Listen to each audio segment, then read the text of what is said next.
절박함을 이용하라 라는 제목으로 말씀 증거합니다. 절박함을 이용하라.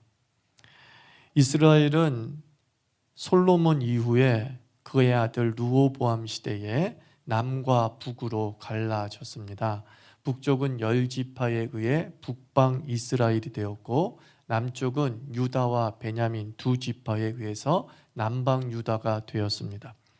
북방 이스라엘은 주전 722년에 아수르에 의해 패망해서 뿔뿔이 흩어지게 됩니다. 남방 유다도 마찬가지로 150여 년이 지난 주전 586년에 바벨론에 의해 패망했습니다. 바벨론 제국의 이주 정책으로 많은 유다 백성이, 베냐민 지파가 바벨론 제국 곳곳으로 흩어지게 되었습니다.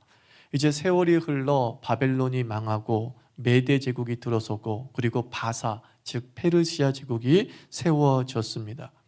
하나님의 섭리에 따라서 그 제국의 정책의 일환으로 그들의 고향 땅으로 다시 돌아가게 하라 라고 하는 포고가 내려져서 일부 유대인들은 예루살렘으로 돌아왔습니다. 하지만 여전히 많은 유대인은 제국의 땅에 남아서 살게 되는 것이죠.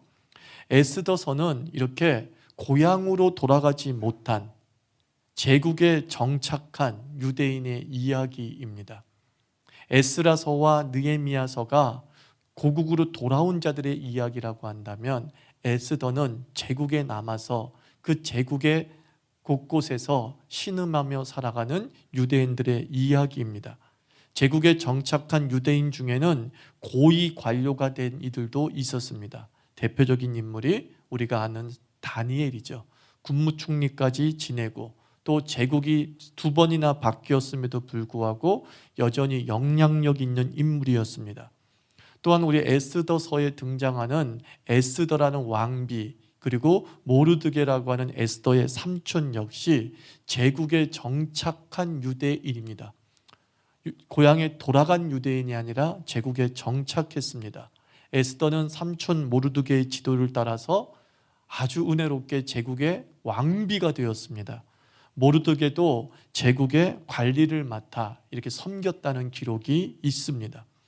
모르드게 같은 경우는 왕의 암살 정보를 듣고서 그 암살 정보를 왕에게 알려줌으로 말미암아 모반 세력을 일망타진하는 공을 세우기까지 했습니다. 그리고 그 내용이 왕의 일기에 기록이 될 정도였습니다.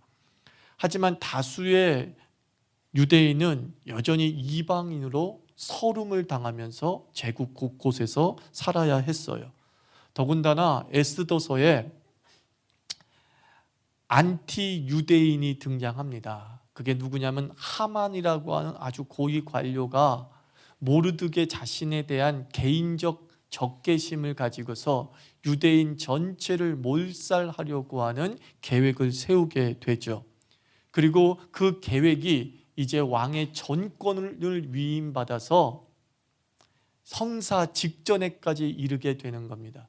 에스더서는 바로 그 상황을 기록하고 있는 성경이에요. 제국에 흩어져 있는 유대인이 제국의 말살 정책이라고 하는 긴급한 상황 속에서 어떻게 하나님이 그들을 살리시고 그들을 보호하시고 그들의 민족을 보존해 주셨는가 라고 하는 내용이 기록되어져 있습니다. 일촉즉발, 백척간두의 위기 상황이 에스더서 4장 이후에 전개되는 거예요. 이제 유대인 학살 길이 딱 정해졌습니다. 조서로 꽝꽝꽝꽝 내려졌습니다. 이제 이 일을 처리할 시간이 별로 없는 거예요. 그리고 모르드게 입장에서, 유대인의 입장에서는 방법도 없고 인맥도 없는 상황입니다. 에스더라고 하는 유일한 희망이 있지만, 왕비라고 하지만 왕 앞에 마음대로 나아갈 수 없는 처지였어요. 당시 페르시아의 왕궁의 관례는 왕이 부르기 전에는 누구도 스스로가 아련하기 위해 나올 수가 없었어요. 마음대로 왕 앞에 나오다가는 죽임을 당할 수 있었습니다. 그래서 왕이 불러야 왕비도 나올 수 있었어요. 이러다 보니까 에스더 같은 경우는 뭐라고 얘기합니까? 내가 30일이 넘게 왕을 보지 못했다. 왕이 나를 부르지 못했다라고 합니다.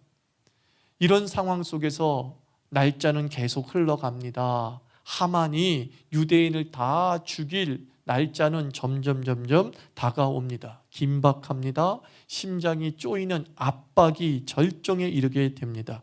그 긴박과 절박을 더한 상황에서 벌어지는 하나님의 역사가 이제 흥미진진하게 펼쳐지게 되는 겁니다.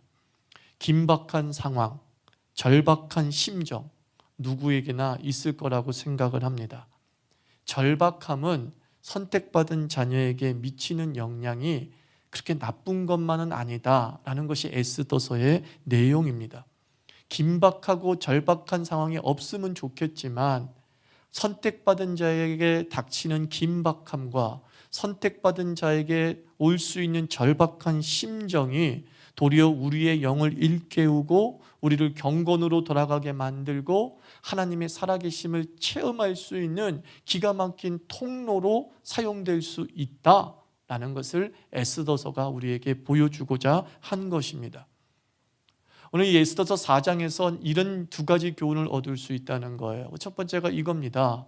절박해야 매달린다라는 거예요. 그래요. 절박해야 매달립니다. 4장 1절 보십시오. 모르드게가 이 모든 일을 알고 자기의 옷을 찢고 굵은 베옷을 입고 죄를 뒤집어 쓰고 성중에 나가서 대성통곡했다 그랬습니다.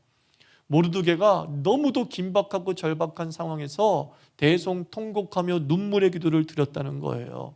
절박하면 마른 눈에서 폭포수가 흘러나오게 되어 있지요. 우리 인생에 눈물이 없는 이유는 어쩌면 아직 살만하기 때문인지도 몰라요. 너무 어이가 없어서 눈물이 안 나오는 거예요 라고 말하는 분들도 있겠지만, 기도할 때 눈물이 나오지 않고 기도할 때 무엇인가 대성통곡이 나오지 않는다면 그건 뭐라고요? 살만한 거예요. 아직 살만하다고 스스로 느끼기 때문에 내 눈에서 눈물이 마른 것지도 모릅니다. 절박함, 이제 죽게 되었다는 절벽을 만날 때 우리의 기도는 사실 눈물밖에 없는 것이 당연한지도 모르겠습니다. 모르드게의 인생의 눈물의 기도가 회복될 수 있었던 이유는 그에게 닥친 절박함이었다는 거예요. 그가 하나님을 경외하는 자이지만 그의 영혼 속에서 하나님께 철저하게 매달리고자 하는 간절함이 생길 수 있었던 이유는 그 인생의 긴박함과 심정의 절박함이 주는 영성의 선물이라고 생각을 합니다. 여러분, 우리가 절박할 때 할 수 있는 일이 뭘까? 오늘 말씀대로 우는 것밖에 더 있겠냐는 거예요. 정말 절박하면 우리는 울기라도 해야 하는 겁니다.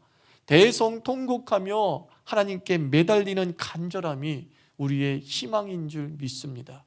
절박할 땐 불평하는 게 아니에요.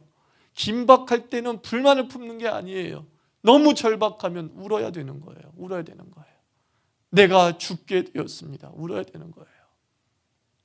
하나님께 매어 달리면서 바지끄레기를 붙잡으면서 당신이 나에게 복을 주시지 않으면 나는 이 바지끄레기를 놓을 수가 없습니다 라고는 야곱의 심정으로 하나님께 매어 달려야 된다는 거예요. 그 절박함을 통해서 우리의 간절함이 회복되기를 주의 이름으로 축원합니다. 4장 3절 보십시오. 왕의 명령과 조서가 각 지방에 이름에 유다인이 크게 애통하여 금식하며 울며 부르짖고 굵은 베옷을 입고 누운 자가 무성하더라 라고 얘기를 하고 있습니다. 유대인에게 닥친 절박함이 유대인을 일치시켰다, 이 얘기 아니겠습니까? 절박함이 나쁜 것만 아닌 것은 그 절박함은 죽을 지경이겠지만 헤쳐나갈 사람을 모으는 구심점이 되기도 한다, 이 말 아닙니까? 최고의 우정이 군인의 우정이라고 하잖아요. 그 군인의 우정을 뭐라고 하죠? 전우애. 이거 군인의 우정이라고 하지 않습니까? 전쟁터라고 하는 절체절명의 상황은 인간을 서로 강하게 묶어준다라는 겁니다. 성경은 우리 크리스찬을 군사라고 했습니다. 그리고 신앙을 종종 영적 전투라고 묘사하기도 합니다. 그래서 믿음의 사람은 결국은 전우인 거예요. 우리는 전우인 거예요. 크리스찬은 전우인 거예요. 전투의 상황 속에서 마귀의 상황과 사단의 군대와 싸우는 상황 속에서 서로의 목숨의 담보를 걸고 싸우는 전우. 내 인생의 절박함을 통해서 하나님은 전우를 만나게 하시는 거예요. 내 인생의 긴박감을 통하여서 나처럼 동일하게 삶의 현장에서 목숨을 걸고 싸워나가는 크리스찬을 보게 하는 거예요. 그리고 그 크리스찬과 손을 맞잡고 뭐하게 하는 거예요? 오늘 기도하고 금식하더라 하고 말씀하고 있습니다. 여러분 삶에 절박함이 있으면 그 절박함을 공개하세요. 그러면요 여기저기서 동일한 사람들이 나도 당신과 동일하오, 나도 당신과 마찬가지로 긴박하고 절박하오 라고 하면서 같이 합심해서 기도합시다 라고 하는 전우가 만들어질 거라고요. 나 혼자인 줄 알았는데 나 혼자가 아니라는 것을 깨닫게 되죠. 그게 엘리야였죠. 엘리야가 얘기합니다. 전투를 벌이면서 철저한 외로움에 시달립니다. 그때 엘리야가 하나님을 향해서 호소하죠. 주님 나만 남았나이다. 그때 주님은 말씀하냐, 뭔 소리야, 내가 7전을 남겨두었노라. 우리의 절박과 긴박이 하나님의 숨겨진 동력자를 만나게 하시는 통로일 줄 믿습니다. 믿음의 사람의 합심 기도는 힘이 있습니다. 예수님께서는 두세 사람이 내 이름으로 기도하면 내가 듣겠다라고 말씀하십니다. 하나님은 내가 너의 기도를 듣겠다라고만 말씀하시는 것이 아니라 복수의 기도를 듣겠다라고 말씀하는 거예요. 그러므로 여러분들 기도는 요청해야 되는 겁니다. 혼자 기도하지 마십시오. 진짜 영성은, 진짜 하나님 앞에 매어 달릴 줄 아는 사람은 기도의 동력자를 모으는 거예요. 기도의 동력자. 진짜 기도의 능력자는 자기 혼자 기도해서 자기 스스로 문제를 헤쳐나가는 것이 아니라 전우를 모으는 거예요. 전우를 모아야 사단의 군대와 싸워 이길 수 있는 거죠. 우리는 각계 전투하는 존재가 아니란 말이에요. 혼자 칼싸움하는 게 아니에요. 우리는 부대 단위로 전투를 하고 있는 거예요. 우리 자유교회가 이 군대의 전도를 하기를 주의 이름으로 축원합니다. 그래서 야고보 사도는 너희가 병이 들었느냐, 절박하냐, 그렇다고 한다면 교회의 장로들을 청하라, 교회의 성도들을 청하라, 그리고 서로 병낫기를 간구하라. 의인들의 기도는 역사는 이미 많으니라 그랬어요. 그 절박함으로 너희들에게 기도의 전우가 있다는 것을 확인하라, 이거 아니겠습니까? 너희들이 긴박할수록 너와 함께 울부짖어줄 수 있는 영적 동지가 있다는 것을 기억하라. 그리고 그 영적 동지에게 찾아가서 기도 제목을 내놓기 바랍니다. 그리고 4장 16절 보십시오. 당신은 가서 수산에 있는 유다인을 다 모으고 나를 위하여 금식하되 밤낮 3일을 먹지도 말고 마시지도 마소서. 나도 나의 시녀와 더불어 이렇게 금식한 후에 규례를 어기고 왕에게 나아가리니 죽으면 죽으리이다 그랬어요. 에스더는 이 절박과 긴박한 상황 속에서 우리에게 기도의 간절함을 가르치는 거죠. 어떤 간절함이요? 절박하면 절박할수록 우리의 기도에 목숨을 담보하라, 이거 아니겠습니까? 너희들이 이 절박함에서 벗어나고 싶다고 한다면 자기 생명을 건 기도가 우리에게 필요하다 라고 말하고 있습니다. 겟세마네의 기도를 기억하십시오. 십자가의 고난이 초일기 상태예요. 오늘이 지나면 바로 십자가를 져야 돼요. 이런 절박과 긴박한 상황 속에서 예수님의 기도는 어떤 기도였어요? 땀이 피가 되는 기도였어요. 목숨을 담보로 한 기도였어요. 목숨을 담보로 한 기도. 우리의 인생이 정말 절박합니까? 지금 닥친 인생은 나를 죽을 지경에까지 몰아갈 정도로 험난하고 힘들다고 생각하십니까? 그것을 하나님 앞에 기도로 증명해 보라고요. 어떤 기도? 목숨이에요. 하나님, 기도하다 죽으나, 나 이 고난 앞에서 죽으나 마찬가지예요. 그렇다면 뭐 하면서 죽은 게 낫죠? 기도하다 죽는 게 낫죠. 이거 얘기하고 있는 거예요. 이래 주구나 저래 주구나 똑같은데, 그렇다고 한다면 나는 하나님에게 내 목숨 바치겠다 이거예요. 하나님 당신에게 승부수 걸겠습니다. 이게 에스더였던 거예요. 그 절박 속에서 에스더는 영적 희생을 깨달은 거예요. 아, 내가 목숨을 던져야 되는구나. 내가 생명을 던져야지만 이 문제가 해결될 수 있구나. 죽으면 죽으리라. 죽으면 죽으리라. 다시 말씀드립니다. 여러분의 삶에 이 고난 때문에 죽을 지경이에라고 솔직히 말한 부분이 있다면 그 고난으로 죽지 마시고 기도하다 죽으십시오. 기도하다 죽으십시오. 차라리 그게 낫다는 거예요. 그러나 안희숙 사모님의 말대로 당신은 죽어요. 그러나 안 죽어요. 이런 역사가 벌어지는 것이죠. 하늘의 미랄이 땅에 떨어져 죽었는데 100배의 생명으로 부활하는 역사가 있다는 거예요. 절박하십니까?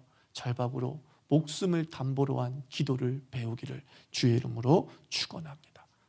그리고 두 번째, 긴박할 때 하나님의 뜻을 돌아보게 되는 유익함이 있더라고요.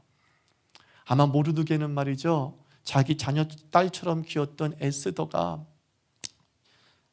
잘 먹고 잘 살기를 바랬는지도 몰라요. 너는 얼굴이 이쁘니까 분명히 이쁜 얼굴로 좀 좋은 남편 만날 수 있을 거야. 좋은 남편이 이 땅의 최고의 남편은 왕이지. 왕의 아내가 되는 거지. 너 왕의 아내가 되었으면 좋겠어. 그러면서 에스더를 잘 이쁘게 양육했어요. 아무런 미래적 생각은 갖지 않았어요. 그죠? 뭐예요? 조카가 잘 되기를 바라는 거예요. 조카가 편안하게 살았으면 좋겠어요. 그래서 왕비가 어떻게 됐어요. 근데 모르드게는 유대인의 전체가 몰살당하는 긴박하고 절박한 상황에서 인생에 담긴 하나님의 큰 그림을 희미하게나마 보게 되는 거죠. 4장 13절과 14절이 그런 내용이죠. 1장부터 너는 이 민족을 위해서 왕비가 돼야 돼 라고 하는 얘기는 없어요. 그냥 왕비가 되라 하는 것뿐이에요. 근데 고난 앞에서 4장 13절에서 모두가 깨닫습니다. 네가 왕비가 된 것은 바로 이때를 위함이 아닐까? 이렇게 하는 거예요. 위함이다! 이렇게 단정 짓는 게 아니에요. 깨달은 거예요. 대성통곡하며 죄를 뒤집어 쓰고 베옷을 입고 모르드게가 하나님께 부르짖고 기도하는 가운데 자기 조카 에스더가 왕이 된 이유를 깨닫는 거예요. 아, 그렇구나. 나는 잘 먹고 잘 살게 하기 위해서 왕비를 시켰는데 하나님은 에스더 한 개인에게 복을 주시기 위해서 왕비로 간택받게 한 것이 아니라 큰 그림이 있었구나. 이렇게 깨달은 거예요. 큰 그림이 있었구나. 하나님의 섭리를 모르드게가 깨닫게 되는 것이죠. 고난과 형통의 이유를 바르게 이해한 대표적인 인물이 요셉이잖아요. 요셉은 고통 속에도 뜻이 있음을 알고 고난 속에서도 더욱 하나님을 의지하고 배신하지 않습니다. 국무총리가 된 형통에 대해서는 사명을 깨닫게 되는 거죠. 아, 내가 국무총리가 된 것은 많은 사람을 구원하시려고 하는 하나님의 자비를 담아내온 것이구나. 그것을 깨달으면서 자기가 받은 복을 누리는 것이 아니라 자기가 받은 복을 가지고 하나님의 뜻을 이루어 드립니다. 저는 우리 주님의 사람들 한 사람 한 사람이 절박할 때 돌아봤으면 좋겠어요. 긴박할수록 생각했으면 좋겠습니다. 하나님의 뜻을 알려고 하나님의 숨은 손길을 보는 눈이 열리기를 기도했으면 좋겠다 생각을 했어요. 우리가 결국 절박하면 외부의 눈을 돌리게 되지 않습니까? 누가 나를 구해주지 않을까 애타게 기다리잖아요. 그런데 오늘 에스더서가 우리에게 가르쳐주는 게 무엇이냐면 내 인생에 하나님의 답이 있음을 알게 되었다는 것이에요. 헛사는 인생은 없다, 그런 뜻입니다. 그냥 그렇게 산 세월은 없다라는 것입니다. 인생의 여정에 하나님의 예언이 담겨 있다. 이게 에스더의 이야기예요. 에스더는 그냥 잘 먹고 잘 살려고 왕비가 된 것뿐인데 유대인으로서 최고의 출세는 왕비가 되거나 고위 관료가 되는 것인데, 그래서 그냥 자기 인생 살아보려고 했던 것들이 누구의 큰 그림이었어요? 하나님의 큰 그림이었다는 거예요. 그 속에 민족의 구원이라고 하는 하나님의 답이 담겨져 있어요. 저는 여러분들이 지금까지 살아온 인생이 결코 헛 인생이 아닌 줄 믿습니다. 돌아보는 거예요.